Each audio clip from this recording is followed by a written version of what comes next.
Bismillah. Allahumma salli wa sallim ala sayyidina Muhammadin wa ala ali sayyidina Muhammad. Nurul Mustafa,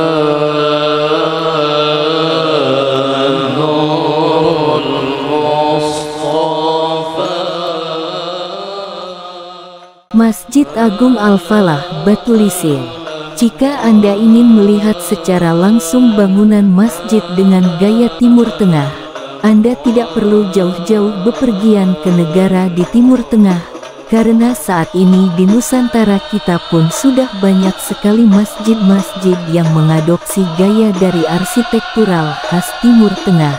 Salah satunya adalah Masjid Al-Falah yang berdiri dengan megahnya di Jalan Raya Kodeko, Desa Gunung Antasari, Kecamatan Simpang 4, Kabupaten Tanah Bumbu, Provinsi Kalimantan Selatan. Pembangunan Masjid Agung Al-Falah Batulisin. Pembangunan Masjid Agung Al-Falah yang memiliki gaya arsitektural khas Timur Tengah dengan kubah besar dan menara yang menjulang tinggi ini dimulai pada bulan April tahun 2014 silam.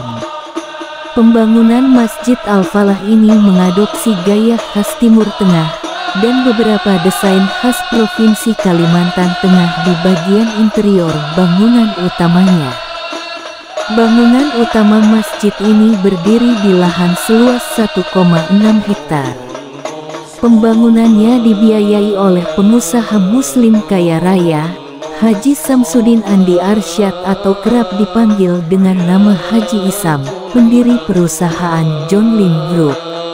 Karena dibangun sebagai masjid yang super luas dan megah, tentu saja ribuan pengunjung dapat ditampung sekaligus.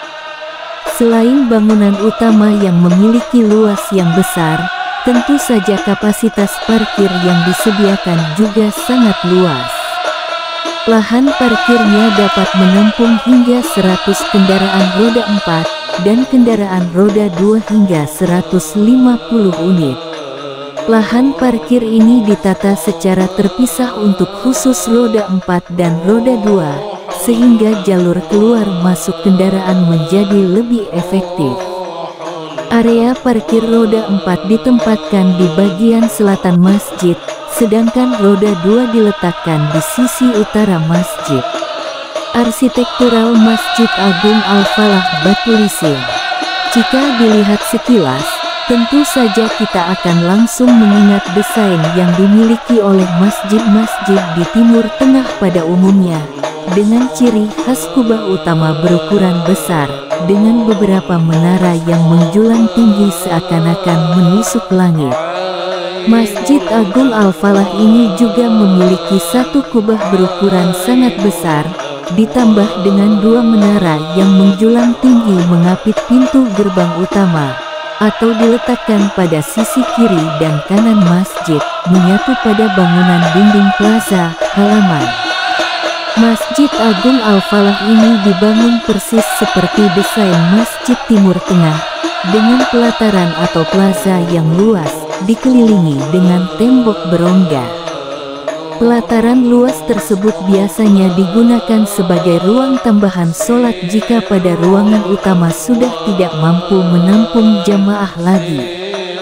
Biasanya event seperti ini terjadi pada saat pelaksanaan dua hari raya, Idul Fitri dan Idul Adha. Pada bagian interior di dalam bangunan utama juga sangat indah, dengan berbagai hiasan kaligrafi, dan beberapa hiasan khas Provinsi Kalimantan Selatan. Dinding bagian dalam dan luar pada bangunan masjid ini keseluruhannya memakai bahan baku batu granit sehingga terlihat sangat kokoh. Bangunan masjidnya didirikan dengan dua lantai, sehingga jamaah yang dapat ditampung menjadi double. Untuk akses masuk ke areal wudhu, dilanjutkan dengan area utama sholat, diberikan dua akses pintu masuk yang berbeda antara jamaah pria dan wanita, sehingga jamaah tidak perlu khawatir bertatap muka pada saat berwudu maupun masuk ke dalam masjid. Sebuah kolam yang berukuran lumayan besar juga dibangun di dua sisi masjid kanan dan kiri untuk menambahkan suasana sejuk bagi para pengunjung. Kemegahan Masjid Agung Al-Falah ini akan terlihat pada saat malam hari. Di saat lampu hias menyinari kubah, seakan-akan kubah raksasa tersebut terbuat dari emas.